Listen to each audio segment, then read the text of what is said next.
Greetings, my friends and listeners, and welcome to another episode of Classic Radio Mysteries and Adventures. I am your host, Jordan Avon, and this episode is another offering from the 1950s science fiction radio program called Future Tense, and this one is entitled Protection, originally broadcast under Future Tense in the year 1957.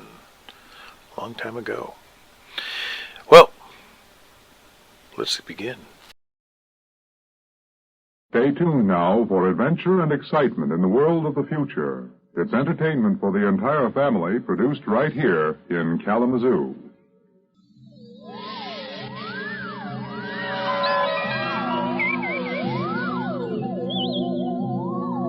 Join us now for a voyage into another dimension. A journey into a realm as infinite and limitless as time itself. Our destination, the farthest reaches of the imagination.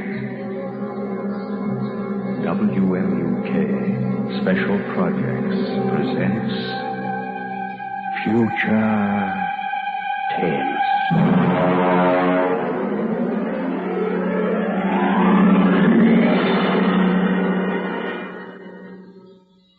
Protection by Robert Sheckley.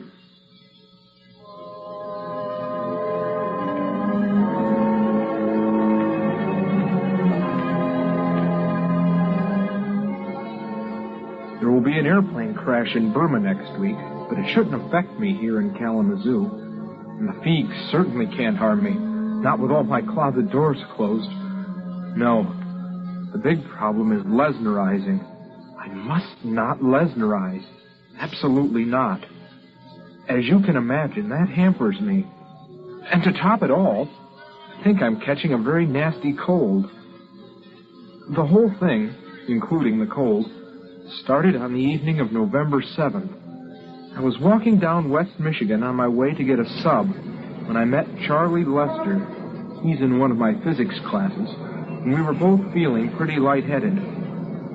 Boy, I've had some tough exams in my day, but that was You got a cold? No, I haven't got a cold. My eyes just water, my nose runs, and I sneeze because I'm essentially a masochist. Actually, it's psychosomatic. I hate my mother and my father. Of course I've got a cold. What do you think?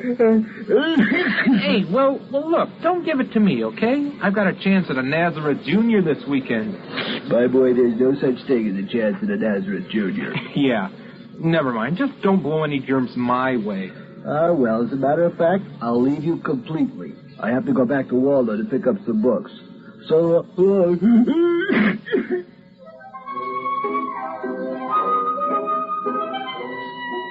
At the moment Charlie left me, I had in my pocket 5 coins, 3 keys, and a book of matches.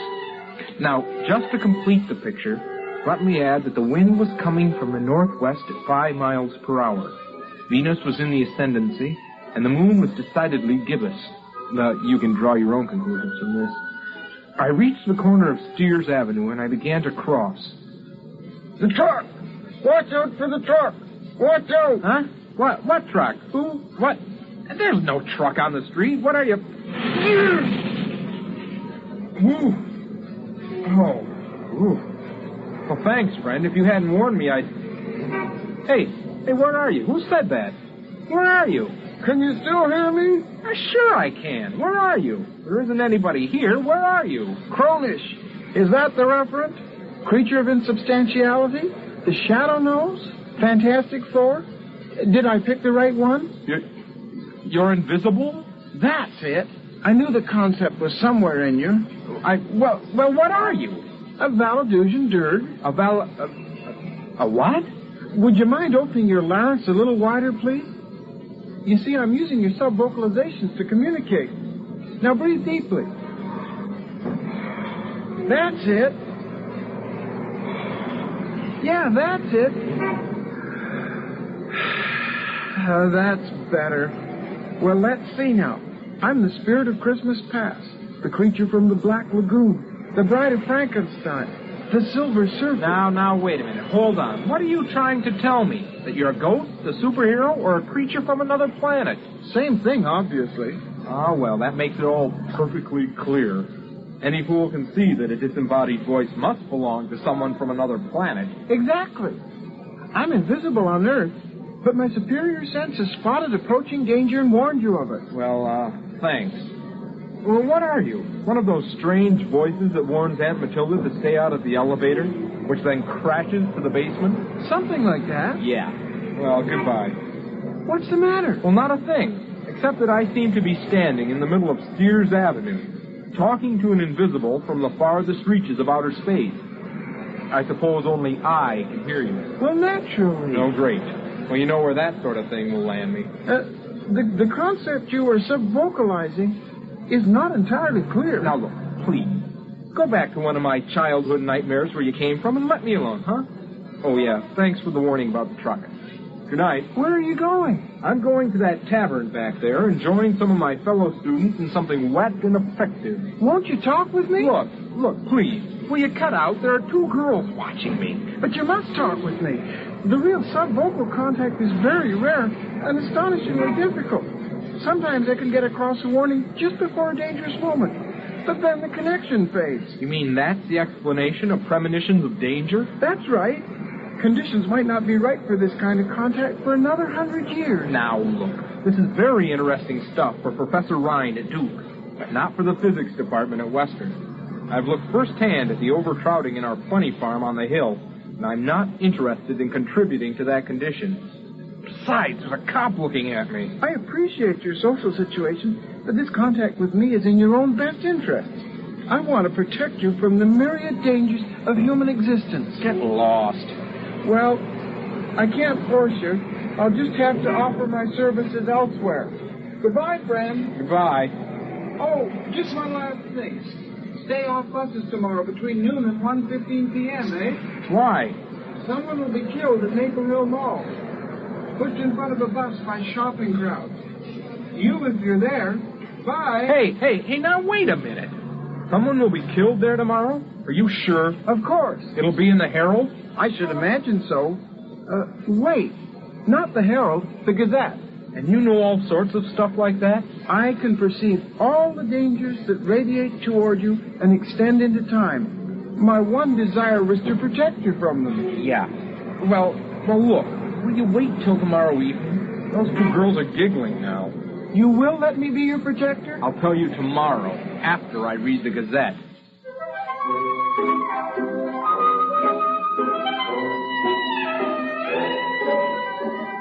The story was there, all right.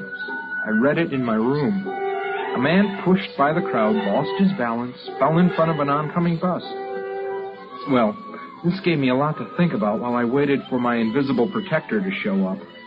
By the time he contacted me, I wasn't sure that I liked the whole idea. Don't you trust me? I just want to lead a normal life. If you lead any life at all. That truck last night... Well, that was a freak. A once-in-a-lifetime accident. It only takes once in a lifetime to die. There was the bus, too. Well, that doesn't count. I hadn't planned on taking one today. But you had no reason not to take one. That's the important thing. Just as you have no reason not to take a shower in the next hour. Why shouldn't I? Fred Flynn, who lives down the hall, is now taking his shower and will leave a melting bar of soap on the tile of the bathroom floor. You'd have slipped on it and suffered a sprained wrist. Not fatal, huh? No, hardly in the same class with let's say, a heavy flower pot pushed from a roof by a certain unstable professor of English. Well, when is that going to happen? I thought you weren't interested. I'm very interested. When? Where? Will you let me continue to protect you? Well, now, just tell me one thing. What's in this for you? Satisfaction. For a Valadusian Dirk, the greatest thrill possible is to help another creature evade danger. Yeah, but isn't there something else you want out of this? Some trifle? Like my soul or rulership of the earth? Nothing. To accept payment for protection would ruin the emotional experience. All I want out of life, all any Dirk wants, is to protect someone from the dangers he cannot see, but which we can see all too well. We don't even expect gratitude. Yeah, What about that flower pot? It will be dropped at the corner of Hyde Park and 53rd at 10:30 tomorrow morning. Hyde Park and 53rd? Where's that? In Chicago. Well, I've never been to Chicago in my life. Why warn me about that? I don't know where you will or won't go. I merely perceive dangers to you wherever they may occur. Well, what should I do now? Anything you wish. Just lead your normal life.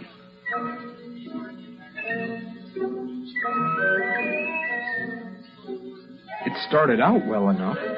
I attended classes, did some assignments, saw the free Wednesday movies, went out, played ping pong, and got off just like before. At no time did I let on that I was under the protection of a Valadusian Derg. Even Charlie didn't notice it, though he had a pretty good excuse. Boy, are you lucky. I got stuck in that elevator for 4 hours. Say, how come you walked? I never saw you volunteer to walk 4 flights before. Well, a little bird told me. Well, I wish I had a little bird like that. Why don't you do something for that cold? Why should I? What's it ever done for me?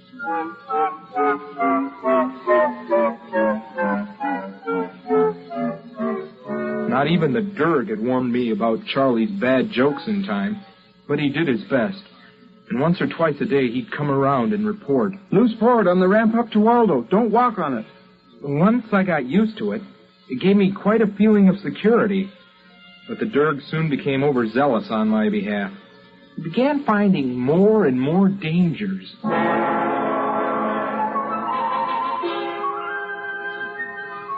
Look out for an overhanging sign on the hotel. Where? Mexico City. Don't go to the basketball game tonight. Where? In Toronto. Look out for the Elm Street bus. Detroit? Omaha. Don't go surfing today. Surfing? Where? Tahiti. Now, wait a minute.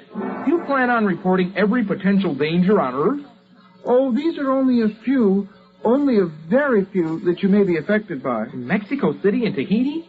Now, why not confine yourself to the local picture, huh? Southwest Michigan, let's say. Locale means nothing to me. I must protect you from everything.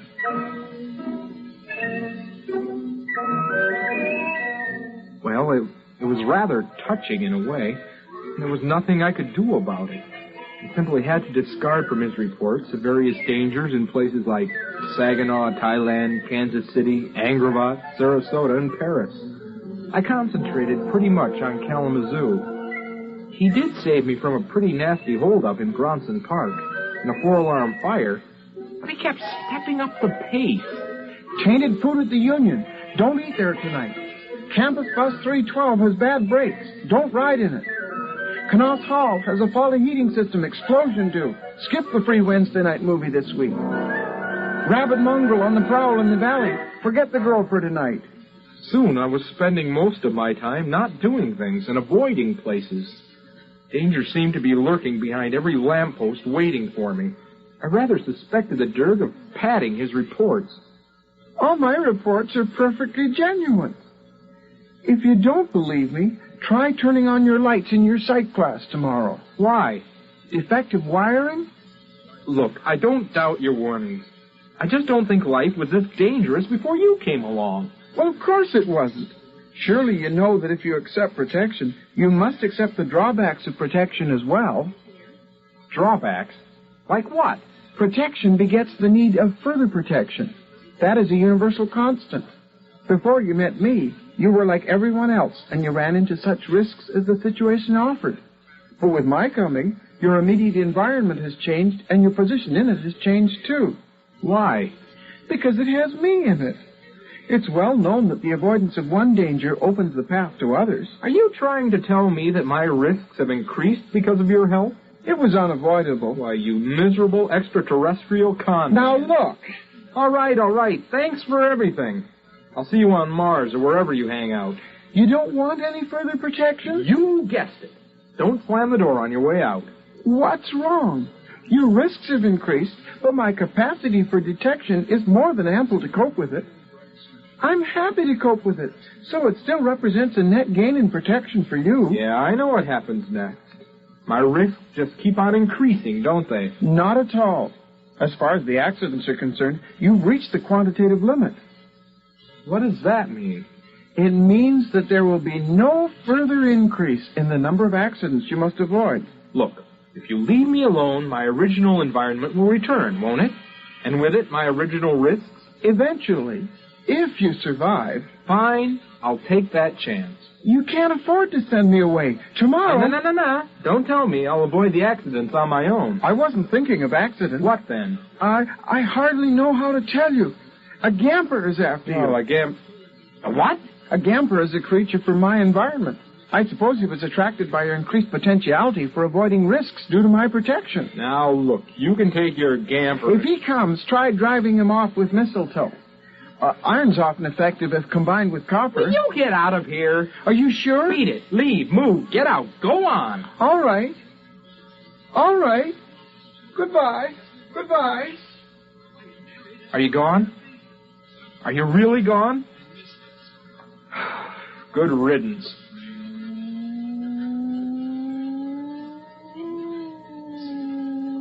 Wait. Hey, what's that? Dirk, is that you? Hey, your motor's running. Dirk, what is that? What is that? It's a gamper. Dirk, get me out. Dirk, come back. Dirk! Did you call? Oh, the gamper. Mistletoe. Wave it at the gamper. Where the hell am I going to get mistletoe? Iron, copper then. Copper. I've got a belt buckle in my drawer. What's your leg is iron. Touch it with the copper. Quick. You see, you needed my protection. The gamper almost got you. Yeah, it sure did. You'll need something. Wolfbane, amaranth, garlic, graveyard mold. Yeah, but the gamper is gone. But the grailers remain, and you'll need safeguards against the leaps, the figs, and the melgarizer. I'll give you a list.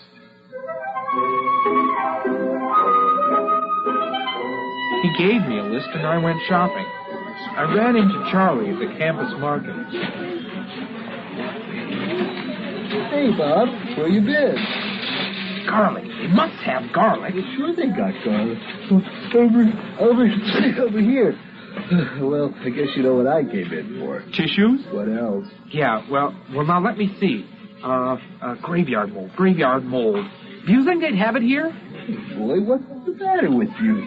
You look as white as a ghost. I'm white as a gambler, or a grailer, or a leap, or a feek. What's that? Rascal. Now, please, Charlie, don't bother me. I'm busy. All right.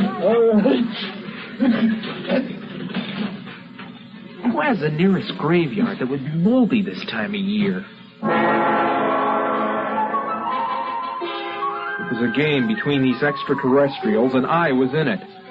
Some of them wanted to kill me, some to protect me. None of them cared for me, not even the Dergs.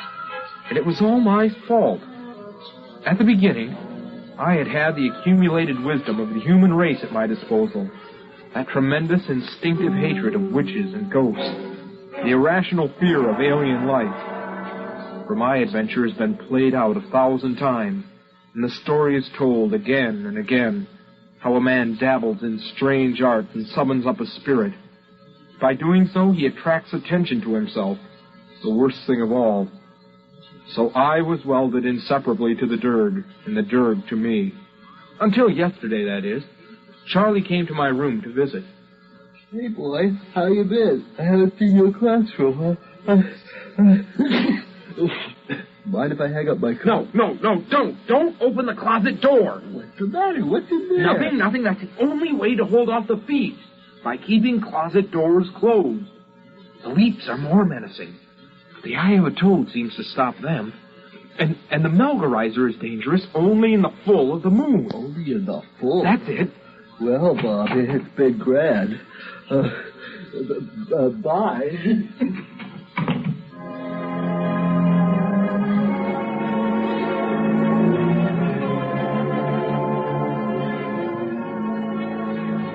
You're in danger. What, again? What is it this time? It's the Thrang who pursues us.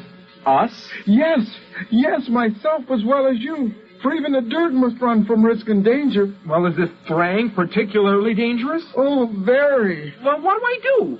Snake skin over the door, a pentagon, burn incense? None of these. The Thrang must be dealt with negatively, by the avoidance of certain actions. All right. What shouldn't I do? You must not Lesnerize. Lesnerize? What's that? Surely you know. It's a simple, everyday human action. Well, I probably know it under a different name. Explain it. To Lesnerize is to... Is to what? It's here. The Thrang. The Thrang is here. Dirk, where are you? What should I do? It has me. What should I do? It has me. I'm going. Don't Lesnerize. Don't Lesnerize. No.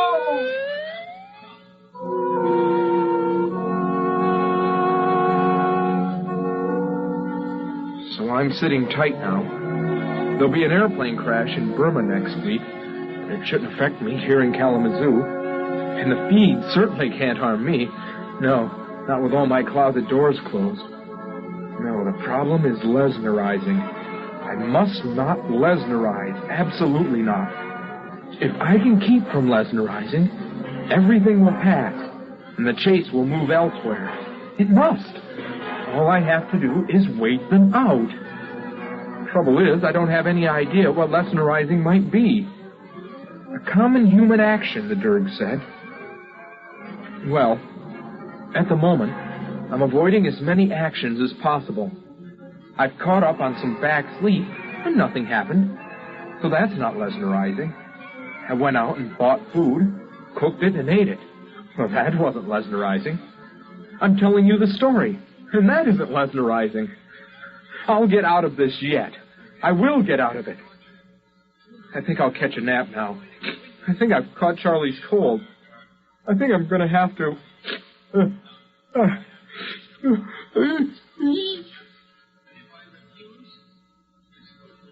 WMUK Special Projects has presented Protection by Robert Sheckley, adapted for radio by Ernest Kinoy. Additional material by Bill Rout. Our cast included Greg Moody as Bob, of the final and fatal sneeze, Bill Rout as his breezy pal Charlie, and John Stott as the foreseeing Derg. Future Tense is produced and directed by Ellie Siegel.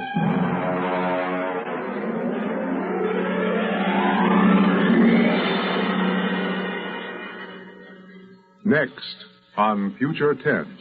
Even if the Earth was not attacked, just think what an advantage it would give this country over its enemies. Young woman, I ask you, what did that flying saucer say to you?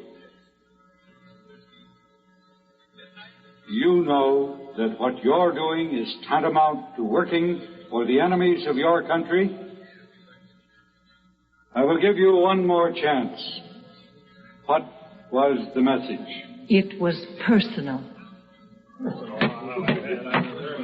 Gentlemen, I move that Miss Janet Boyce be cited for contempt. If you are enjoying these Future Tense programs and would like to hear more drama on WMUK, please let us know. Address your comments as well as suggestions for future programs to Future Tense, WMUK, Western Michigan University, Kalamazoo, Michigan. The zip code is 49001. This is Gerard McLeod inviting you and your entire family to join us every Monday through Thursday at this same time for Future Tense. Be sure to listen.